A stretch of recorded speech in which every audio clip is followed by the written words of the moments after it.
कर। आज मैं बात करने वाली हूँ अक्षय तृतीया के बारे में।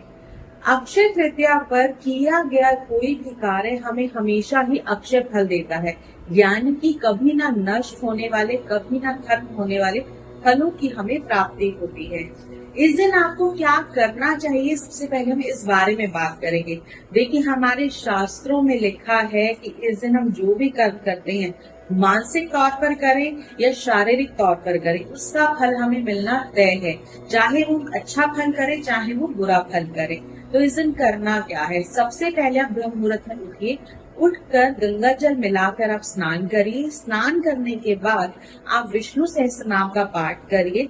उसके बाद आप घड़ा, जो मिट्टी का घड़ा होता है, उसका जल भरकर आप किसी जरूरतमंद को दान करिए। उसके साथ आप पंखे का, छाते का, है ना, किसी रसदार फल का दान जरूर करिए। जब आप ऐसा करते हैं तो हमारे पितरों को बहुत ज्यादा तर्पण मिलता है, तृप्ति मिलती है, जिसका फल भी हमें अक्षय ही प्राप्त होता है।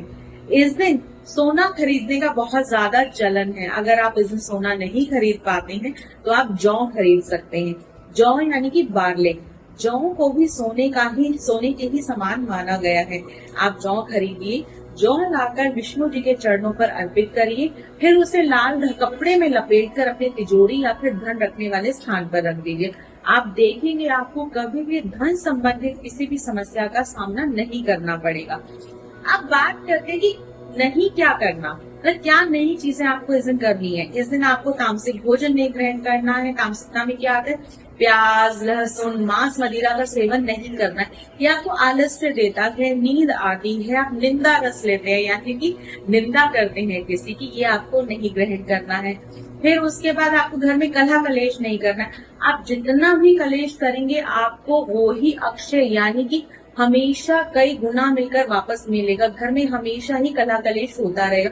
कोशिश करिए इस दिन आप बिल्कुल भी कलह कलेश ना करें, ना घर में ना बाहर। बहुत इम्पोर्टेंट चीज है, इस दिन ना किसी को उधार दे, ना ही किसी से उधार ले।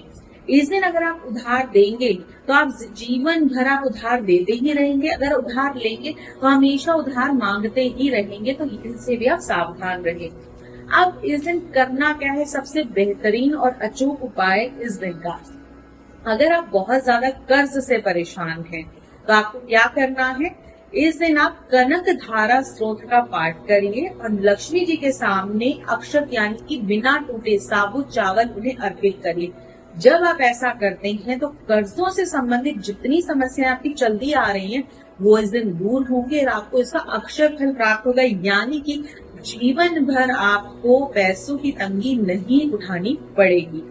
अब एक चीज और, हम सभी सोचते हैं हम नए घर में प्रवेश करना चाहते हैं, नया व्यापार आरंभ करना चाहते हैं या सगाई विवाह जैसे कुछ कार्य करना चाहते हैं। क्या करें? देखिए, अक्षय तृतीया एक ऐसा दिन है, ये अबूझ मुहूर्त कहलाता है, यानी कि इस दिन आप जो भी शुभ कार्य करना चाहते हैं, जो भी मांगलिक कार्य करना चाहते हैं, बिना किसी से पूछे, बिना किसी की सलाह लिए आराम से कर सकते हैं। जो भी इस दिन आप कार्य करते हैं आपको उसका फल अक्षय ही मिलता है, यानी कि कभी ना खत्म होने वाला मिलता है। तो इस दिन आपको किसी पंडित से पूछने की जरूरत नहीं है। हमारे शास्त्रों में, हमारे सनातन धर्म में लिखा हुआ है, इस दिन आप जो भी कार्य करेंगे उसका फल आपको अक्षय ही प्राप्त होगा। इसलिए इस दिन अक्षय फल करिए, अक्षय कार्य करिए। और देखिए, जो भी आप दान करना चाहते हैं वो मैं भाव से ना करें, यानी कि आप ये सोचकर ना करें कि मैं दान कर रहा हूं तो मुझे इसका फल मिलेगा। आप ये सोचकर करिए मैं किसी की सहायता कर रहा हूँ। और अगर आपको वीडियो अच्छा लगा है तो अपने दोस्तों रिश्तेदारों के शेयर जरूर करें, लाइक भी करें मेरे वीडियो को। और दूसरा क्या कहना चाहती हूँ कि अगर आप कुछ दान करना चाहते हैं तो कमेंट बॉक्स में लिखकर बताइए कि आप ये दान करना चाहते हैं।